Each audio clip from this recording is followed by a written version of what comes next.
Hola, muy buenos días. Qué chévere desde esta amanecida poder estar compartiendo acerca de la palabra de Dios. Y estamos inaugurando una nueva etapa en el desarrollo de este año. El aislamiento selectivo, el aislamiento responsable, es decir, una nueva etapa en nuestra vida, en nuestra manera de relacionarnos con todo.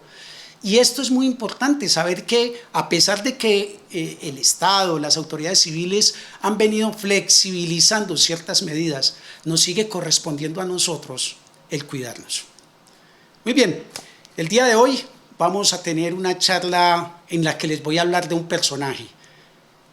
Lo van a descubrir durante el tiempo que vamos a estar compartiendo. Oremos para que Dios hable a nuestros corazones el día de hoy. Entonces, allí donde tú estás, te voy a pedir el favor, hombre de bien, que cierres tus ojos para que oremos. Padre, gracias te damos, Señor Dios, por esta mañana. Gracias por permitirnos alrededor tuyo congregarnos, Señor. Tú dijiste que si dos o más se ponían de acuerdo en tu nombre, Señor Dios, tú ibas a estar allí en medio de ellos. Y no era necesariamente físico, es que nos pongamos alrededor tuyo, Señor. Y aquí estamos, un grupo de hombres que necesita de tu palabra, de tu presencia, de tu guía, de tu dirección y de tu poder para cumplir con esos roles que tú nos has entregado. Te bendecimos y te damos gracias, Padre Celestial. Amén y amén. Muy bien. Como les decía, hoy vamos a hablar de un personaje, pero quiero referirme a dos asunticos muy rápidamente. El primero de ellos: a través del pastor Ricardo nos ha sido comunicado unas definiciones para esta época que ha sido un tiempo de prueba para el mundo, pero también un tiempo de prueba de fe para la iglesia.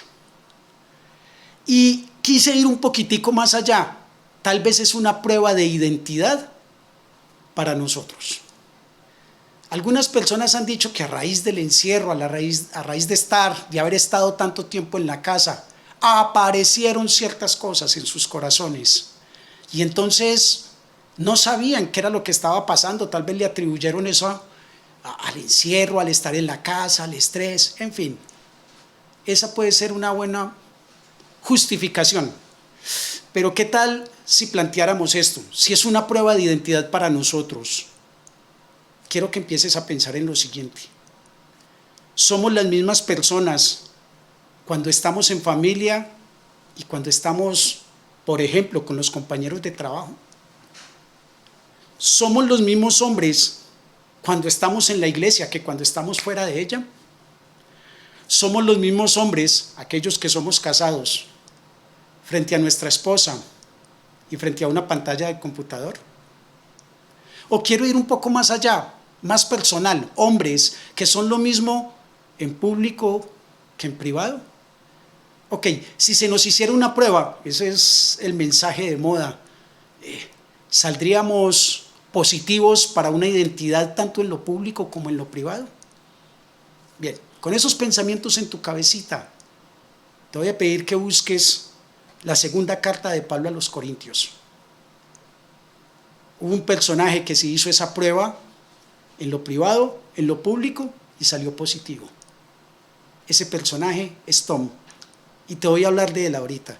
Y muy seguramente hacia el final de la enseñanza, todos nosotros querremos cambiarnos el nombre. Mi nombre, Juan Carlos, pero quisiera ser Tom. Muy bien. Segunda carta a los Corintios, capítulo 4, versículo 2.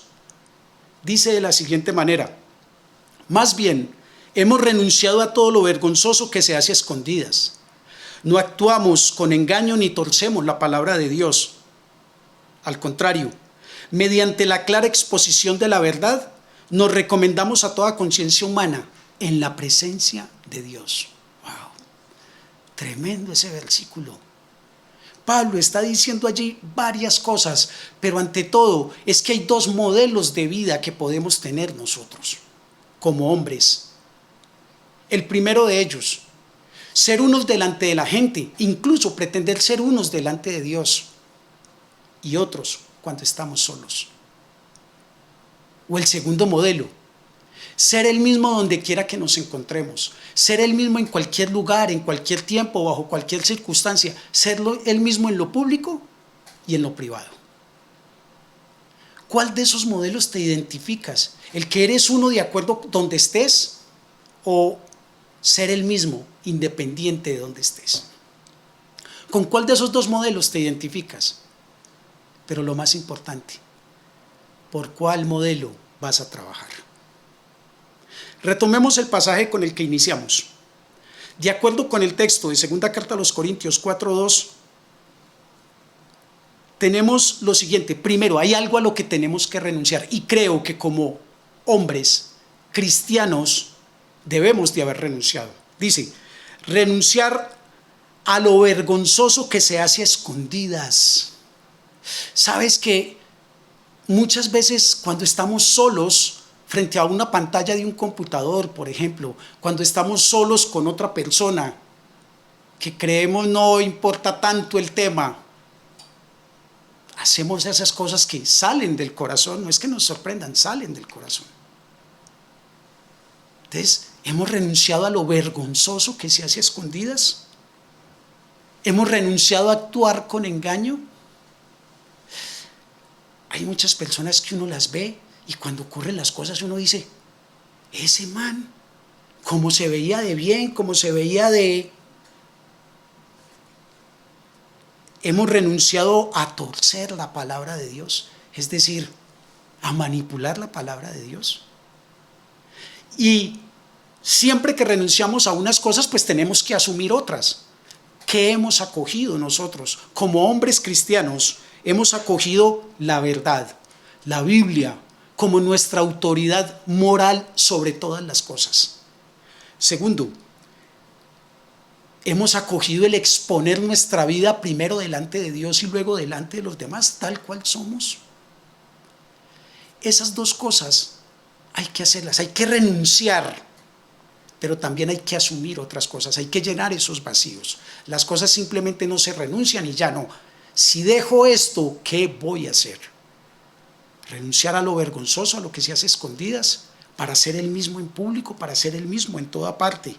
Entonces, en este momento yo quisiera preguntarte algo. ¿Cuál va a ser tu modelo de vida? ¿Cuál ha sido hasta hoy?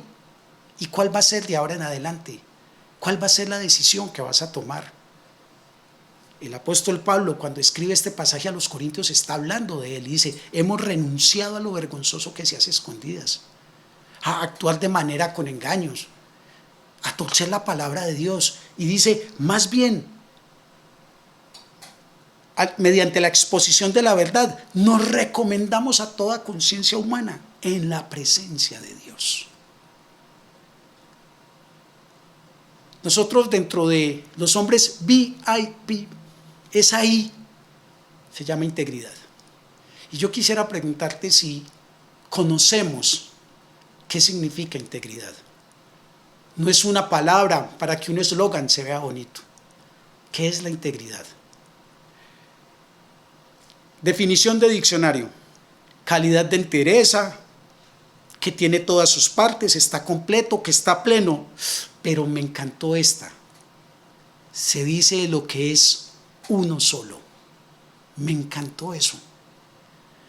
Uno solo significa ser el mismo en todo lado, en todo lugar, con todas las personas, en todo tiempo y bajo cualquier situación. Ser uno, ser uno. Ahora, la integridad no nos hace buenos. ¿Qué valores hemos asumido para ser íntegros? Voy a tratar de explicarte esto. Proverbios, en el capítulo 11, versículo 3, dice lo siguiente: a los justos los guía su integridad. Te das cuenta que primero está que es justo, pero la guía, lo que le permite vivir como justo, es la integridad. Y viene la contraposición: a los falsos los destruye la hipocresía. Ok, si la integridad es ser uno solo, la hipocresía es ser no sé cuántos, dependiendo de donde estemos. Lo que dice es que cuando yo asumí unos valores para mi vida como valores y me comporto de acuerdo con esos valores, independiente de la situación, de las personas, del tiempo, del lugar, entonces soy íntegro. Por el contrario, si he asumido unos valores, pero los negocio de acuerdo a ciertas situaciones, personas, lugares o tiempos, entonces soy más de uno. La integridad, chicos, es la base del carácter. Y quisiera hoy, antes de avanzar, hacerte algunas preguntitas. La primera de ellas, los valores, los principios que encontramos en la Biblia, ¿los has asumido para tu vida? Porque ser íntegro es actuar conforme a esos valores. Lo segundo es por qué los has asumido, porque tal vez podamos estar diciendo la verdad, pero para que no me pillen o por miedo a la consecuencia. Pero cuando la verdad es un principio, es una base, es el fundamento, entonces vamos a decir la verdad porque es la verdad. Y yendo un poquito más profundo, porque Jesús es la verdad y amo a Jesús. Por eso, la verdad tiene que ser un principio en mi vida, no una regla. Digo la verdad porque me toca, no es un principio. Y las reglas a veces se negocian, las reglas a veces las transgredimos, pero traicionar nuestros principios es mucho más difícil. Íntegro es el que vive de acuerdo con sus principios en cualquier parte, es uno solo. Ok, segunda pregunta que quiero hacerte. ¿Quién es 100% obediente? Creo que por el pensamiento de todos pasó, nadie. Te voy a defraudar, todos. El problema es que obedecemos muchas veces, no sabemos a quién. ¿100% obedientes a Dios? La respuesta es no, nadie. Pero 100% obedientes, sí. A veces a Dios, a veces a otros. Pero somos 100% obedientes. ¿A quién estás obedeciendo? Ahí empiezan las cosas. ¿Por qué estás quebrantando aquellos principios que asumiste como tuyos? ¿A quién estás obedeciendo? Muy bien. Si la integridad es la que le permite a los justos conducirse, guiarse, entonces vamos a ver que la integridad es la base del carácter. Es el primer capítulo que vamos a tratar el día de hoy. Primer confusión que podemos tener: la integridad y la honestidad es lo mismo. No, no es lo mismo. Ahora, todo lo que voy a hablar de aquí en adelante va a partir del supuesto de que estamos hablando entre hombres que aman a Jesús y que han asumido los valores de Jesús como propios, los valores que hay en la Biblia como propios. Esos son mis valores. Vamos a partir de ese supuesto. Entonces, integridad y honestidad no es lo mismo. Te voy a leer el siguiente pasaje. Génesis capítulo 3, versículos 11 y 12. Adán y Eva han desobedecido el mandato que Dios les dio de no comer del árbol que se encontraba allí. ¿Qué les dijo? No se puede comer de este árbol. ¿Lo entendiste, Adán? Sí, Señor. Lo entendí y así va a ser. Ok. Y pasa que no. Cometieron el pecado, desobedecieron a Dios, y entonces Dios busca al hombre para hablar con él. Y le dice, versículo 11, ¿y quién te ha dicho que estás desnudo?, le preguntó Dios. ¿Acaso has comido del fruto del árbol que yo te prohibí comer? Él respondió, la mujer que me diste por compañera me dio de ese fruto y yo comí. Entonces vamos a pararnos en la honestidad y la integridad. Muy bien, ¿Adán fue honesto? Sí. Al final reconoce que él comió de ese fruto. ¿Que se justificó? También. ¿Pero Adán fue honesto? Sí.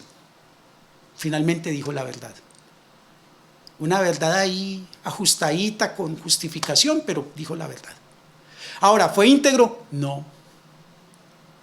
Mira, la honestidad es decir la verdad.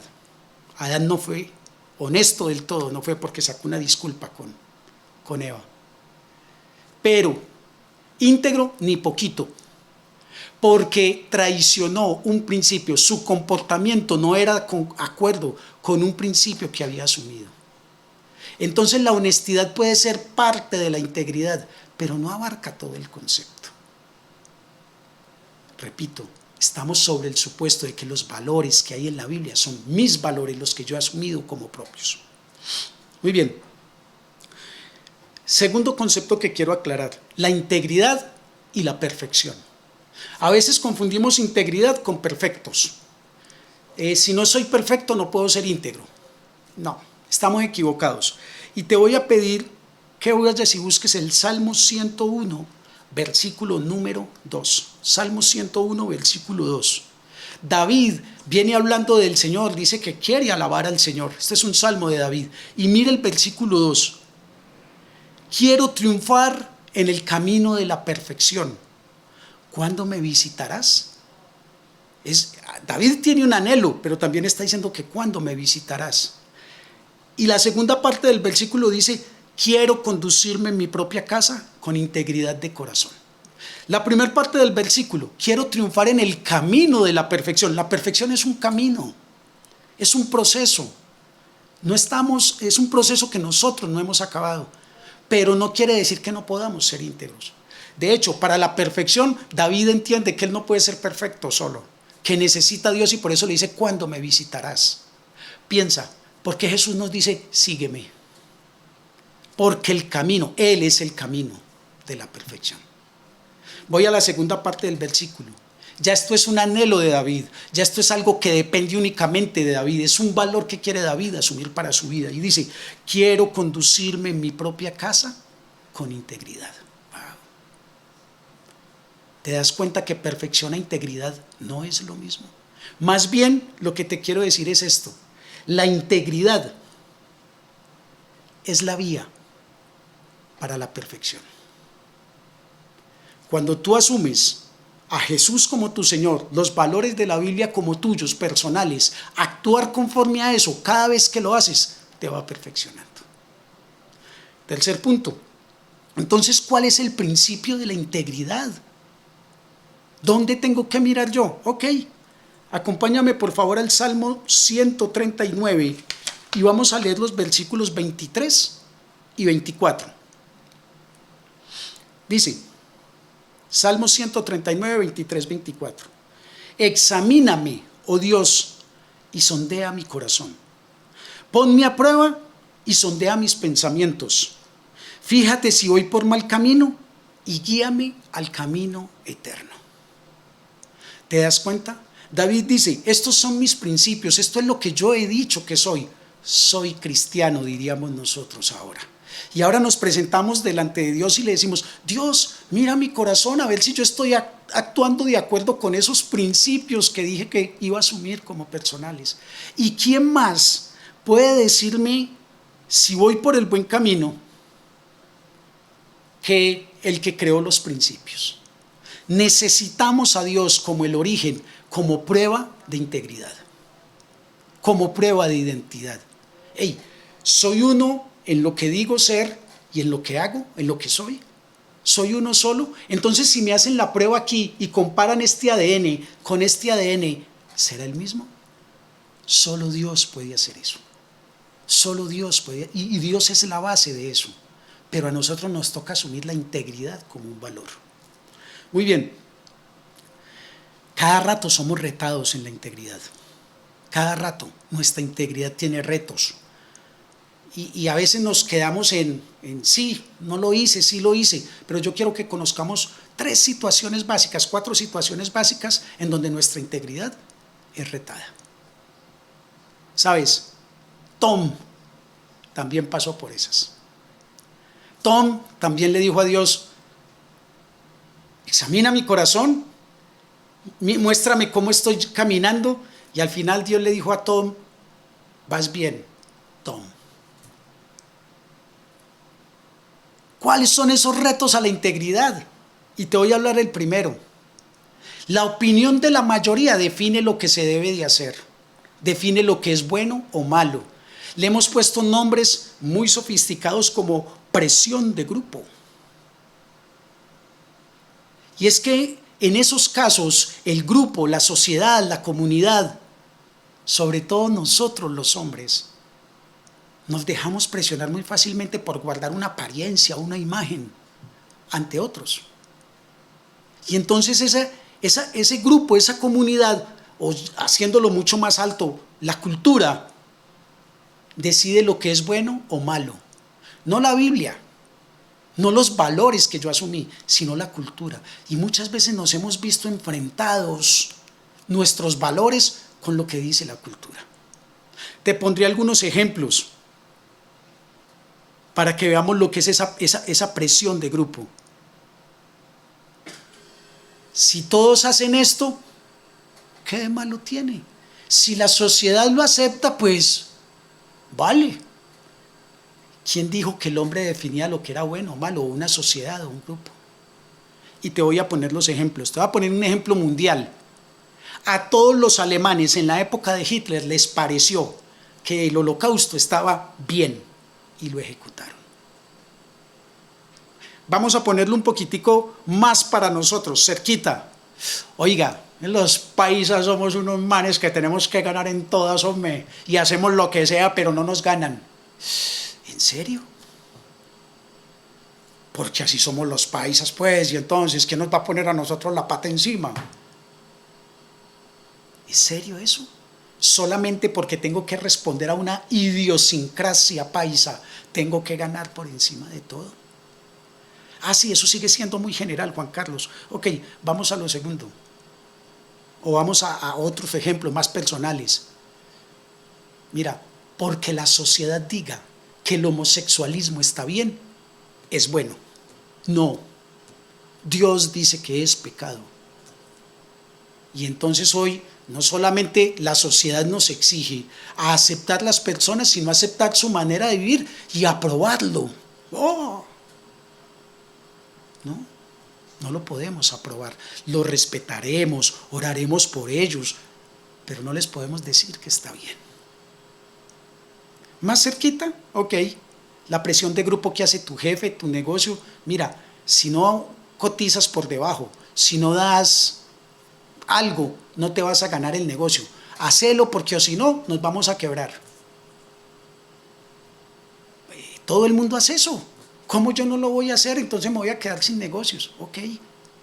¿Te das cuenta cómo esas presiones van contra tu integridad? Actuar conforme a los principios que hemos dicho que son nuestros principios y que son los principios de la Biblia. Nosotros estamos llamados como hombres, como cristianos, a ser un instrumento de cambio en este mundo. A veces a nadar hasta contracorriente. Romanos en el capítulo 12, versículo 2 dice lo siguiente: no se amolden al mundo actual. Es decir, no hagan las cosas como las hace el mundo. Ustedes tienen unos valores, tienen un respaldo de parte del Dios Todopoderoso para hacer las cosas de una manera diferente. Sigue diciendo el versículo: si no sean transformados mediante la renovación de su mente. Y así podremos comprobar, es decir, si no hacemos las cosas como las hace el mundo, sino como Dios dice que deben de hacerse las cosas, podremos comprobar que la voluntad de Dios para con nosotros es buena, agradable y perfecta. Segundo ataque: tomar decisiones de acuerdo a las consecuencias que vendrán. Ah, qué teso eso. Lo bueno o lo malo depende de las consecuencias que traiga eso. Te pondré varios ejemplos. ¿Alguna vez has mentido para proteger a alguien porque lo amas? Qué teso, ¿no? ¿Alguna vez lo que no debió pasar, una relación entre el novio, la novia, una relación sexual, la chica queda embarazada y ese niño nos va a traer problemas? Lo mejor es que abortemos para que nuestras vidas sigan bien. Las consecuencias van a determinar lo que es bueno o malo. A veces hacemos lo bueno por tenerle miedo a las consecuencias, o hacemos lo malo para mejorar unas consecuencias. Eso es negociar principios, chicos. Pilas con esas cosas. Y sobre todo, ¿sabes qué es lo complicado de esta razón? Es que cuando nosotros actuamos conforme a los principios de Dios y de la manera como Dios dice, nos tildan de que somos faltos de amor. ¿Cómo así? Vea, ¿usted por qué le dice esas cosas al niño? ¿Lo corrige? ¿No ve cómo se pone de mal? ¿Usted es que no lo ama? Mire qué pesar. Tremendo. Papás, de la manera como Dios nos dice, con amor. Pero hay que poner límites y hay que corregir, hay que disciplinar. Eso es una muestra del amor. Mira lo que dice la primera carta de Juan, capítulo 5, versículos 2 y 3. Dice lo siguiente: así, cuando amamos a Dios y cumplimos sus mandamientos, sabemos que amamos a los hijos de Dios. No advertir, no corregir, no disciplinar a alguien de la manera que Dios nos dice es no amarlo. A veces creemos que amamos a las personas, discúlpenme la palabra, alcahueteándoles. Y no es de esa manera. Este versículo dice que cuando amamos a Dios y obedecemos sus mandamientos, entonces amamos a los hijos de Dios. En esto consiste el amor a Dios, en que obedezcamos sus mandamientos. Tercer ataque: las emociones determinan lo que es bueno o malo. ¿Qué teso eso? No, mis preferencias deciden lo que es bueno. Yo sé que ustedes han oído expresiones como esas. ¿Yo qué tiene de malo? A mí me gusta, a mí me parece chévere. Es más, les voy a decir una muy común. No, es que eso me hace sentir bien. Si algo me hace sentir bien, porque es malo. Te das cuenta que las emociones, los sentimientos, las preferencias personales son las que van a decir lo que es bueno o malo. Entonces no va a haber nada bueno o malo absoluto. La palabra de Dios se habla sobre lo bueno o lo malo de manera absoluta. Te diría otro ejemplo. Sentí paz en el corazón. Ay, cuidado, porque esa paz puede no ser fruto del Espíritu Santo, sino de que calmé mi carne con lo que pasó y entonces me siento tranquilo. Cuidado, ¿qué dice la palabra? ¿Qué dice Dios? Y eso es lo que debemos hacer. Eso es mostrar integridad. Jeremías capítulo 17 versículos 9 y 10 dice lo siguiente: nada hay tan engañoso como el corazón, no tiene remedio. ¿Quién puede comprenderlo? ¿Te das cuenta que esa paz que a veces sentimos en el corazón no es un indicador de que las cosas se hicieron bien? Hay veces que obedecemos a Dios y no quedamos tranquilos porque nosotros queríamos otra cosa, pero sabes, obedecimos a Dios. Te sigue el versículo diciendo: yo, el Señor, sondeo el corazón y examino los pensamientos para darle a cada uno según sus acciones y según el fruto de sus obras. Este versículo, entre otras cosas, nos dice que es Dios lo que dice que está bueno o malo y no nuestro corazón. Muy bien, y vamos a ir entonces para el último de estos ataques. Y es que nos escondemos para nuestra integridad diciendo: es que somos así. Y eso nos quita cualquier posibilidad de cambio. Alejamos a Dios de que su poder cambie y transforme nuestras vidas. Dice que la responsabilidad no es personal, sino es hereditario, es genético. Es que yo aprendí así y así. Esto dijeron que era bueno y esto lo voy a hacer. ¿Sabes? En algunas ocasiones las personas dicen: no, es que mi papá lo hace así y así me enseñó a hacerlo y es muy difícil cambiarlo. No voy a cambiar, no voy a pelear con eso, porque si mi papá lo hizo y le funcionó, así es. No, tal vez tu papá hizo cosas y le funcionaron, pero la pregunta no es que funcione o no funcione, es si está de acuerdo con la voluntad de Dios o no. Filipenses capítulo 3 versículos 8 y 9. ¿Sabes cuál es el problema de esto último que acabamos de hablar? Que deja al hombre sin posibilidad de cambio. Pareciera que está condenado a actuar de una manera.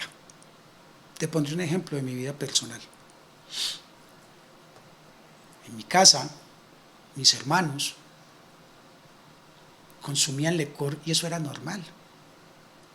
Yo creí que eso era normal, que eso era chévere, que eso era bueno, y yo lo aprendí. Nunca me obligaron. No es genético, lo aprendí, lo vi.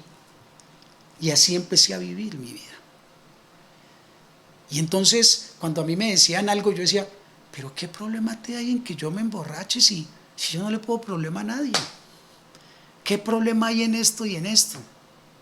Entonces estaba justificándome, encerrándome y ya. Pero mira lo que dice Filipenses capítulo 3, versículos 8 y 9. Es más, todo lo considero pérdida por razón del incomparable valor de conocer a Cristo Jesús, mi Señor. Por Él lo he perdido todo y lo tengo por estiércol, a fin de ganar a Cristo y en encontrarme unido a Él. No quiero mi propia justicia que procede de la ley, sino la que se obtiene mediante la fe en Cristo.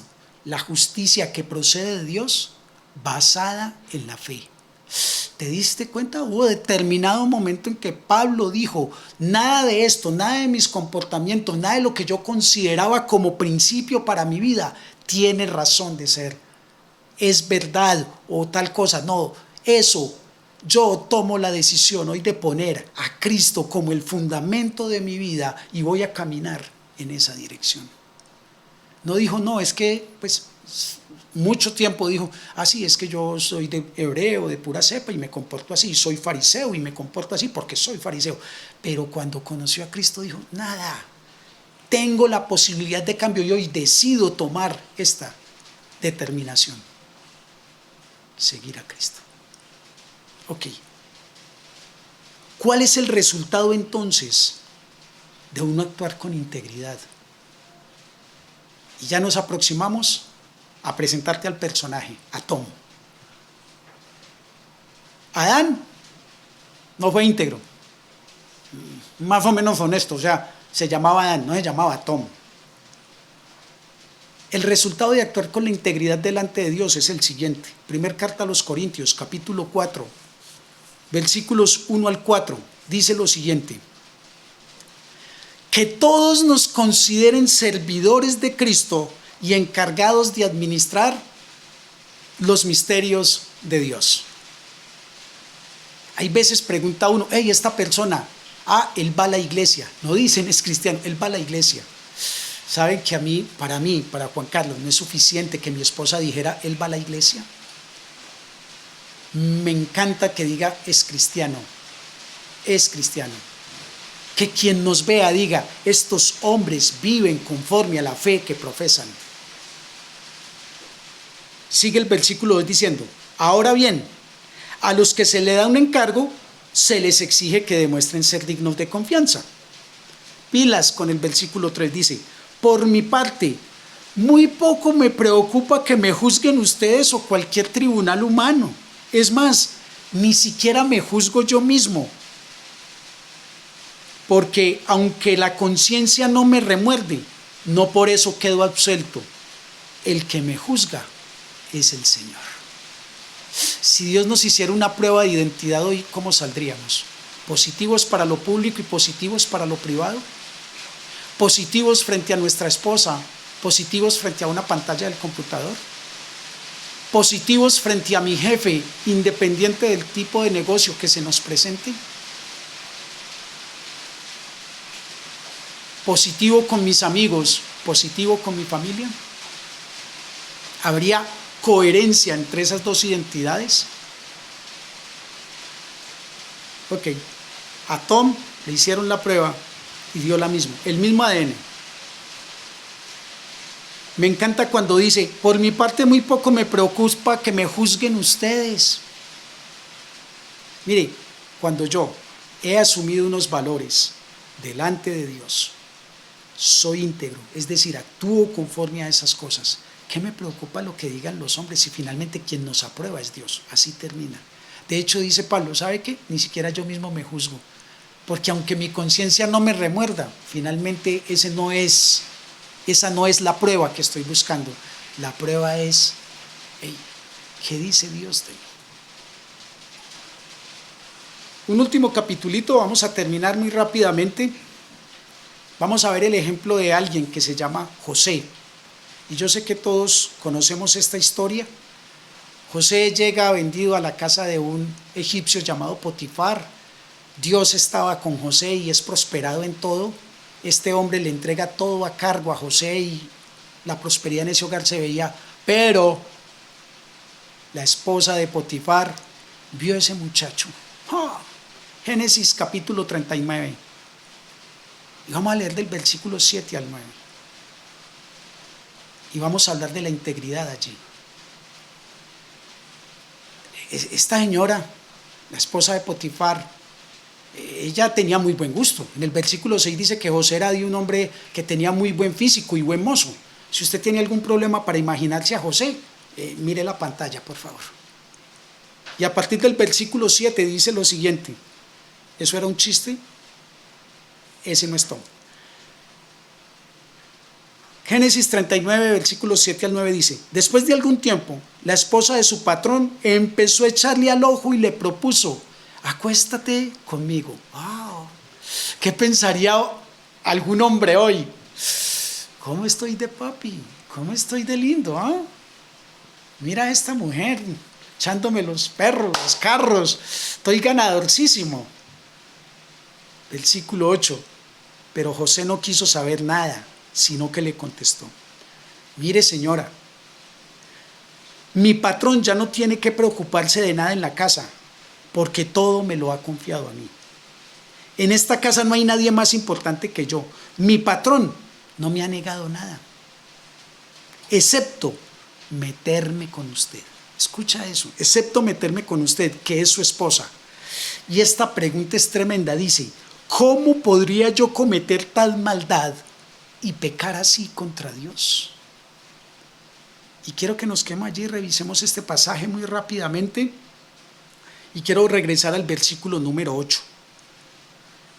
Lo primero es que José tenía claros sus principios. Ante el coqueteo de esta mujer, José ya había decidido vivir conforme a los principios que había asumido de parte de Dios. Dios quiere esto, Dios así lo voy a hacer. Y mira el versículo 8. Pero José no quiso saber nada. De entrada le dijo: ¿sabe qué? No, señora. No, señora. Tenía claros sus principios. Versículo 8. Lo segundo es que estableció límites a sus actuaciones. Dice: pero José no quiso saber nada y le dijo: mire, mi señora, mi patrón ya no tiene nada de qué preocuparse en esta casa, porque todo me lo ha entregado a mí. Yo conozco lo que puedo hacer y lo que no puedo hacer. Yo conozco, dijo José. O sea que puso límites. Y mira cómo se va construyendo la integridad. Tengo el valor, lo reconozco, tengo el principio. Sí, ok, no me interesa nada que haya por fuera de ese principio. Y pondré unos límites a mis actuaciones. Versículo número 9. Dice: en esta casa no hay nadie más importante que yo, y mi patrón no me ha negado nada excepto meterme con usted, que es su esposa.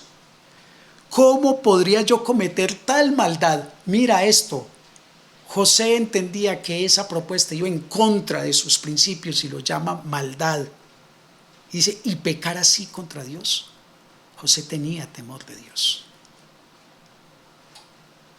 Pero además vivía con respeto hacia el prójimo, con respeto y con responsabilidad hacia el prójimo, porque él dice: es que usted es la esposa de mi jefe. Finalmente, quiero que avancemos al versículo número 10 para que sigamos viendo este concepto de cómo se construye.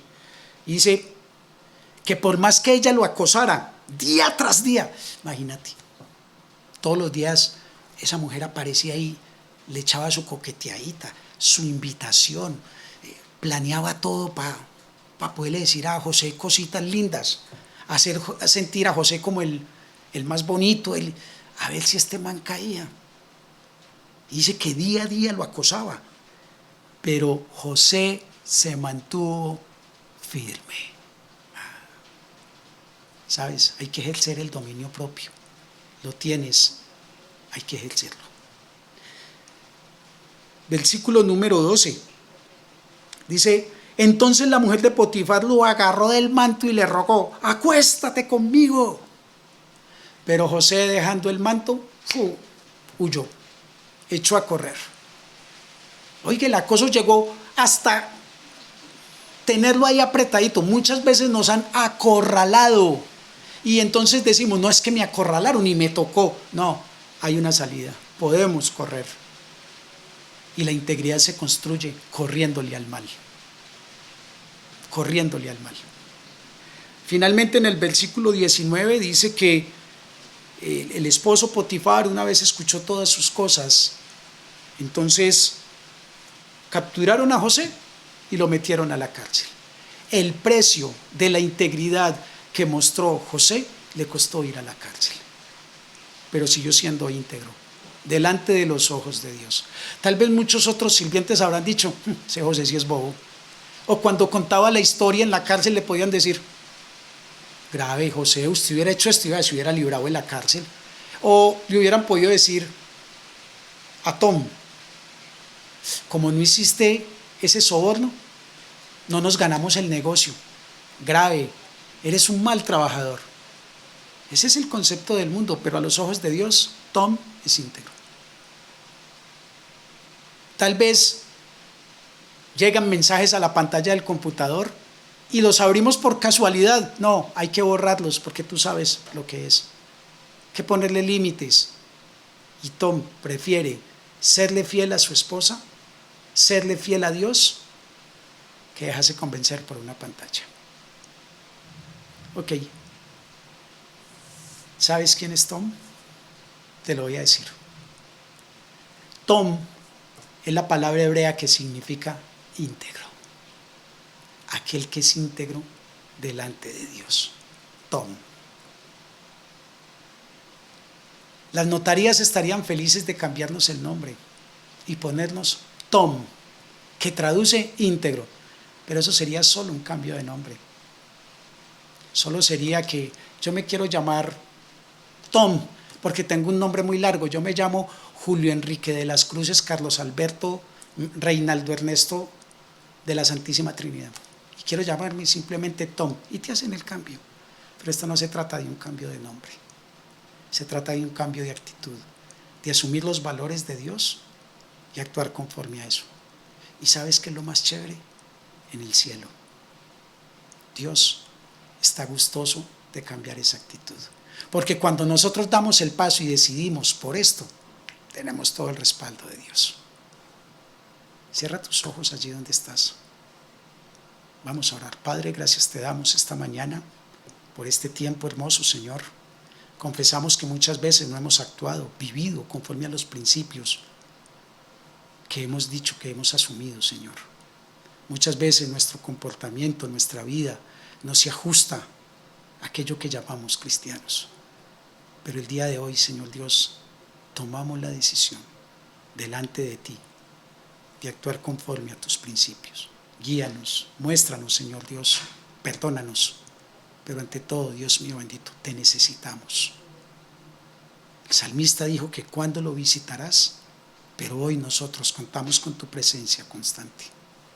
Queremos estar más pendientes de ti, Señor Dios, tener una comunicación, una comunión más cercana, más íntima, para que finalmente, Dios, podamos vivir de la manera que a ti te agrada.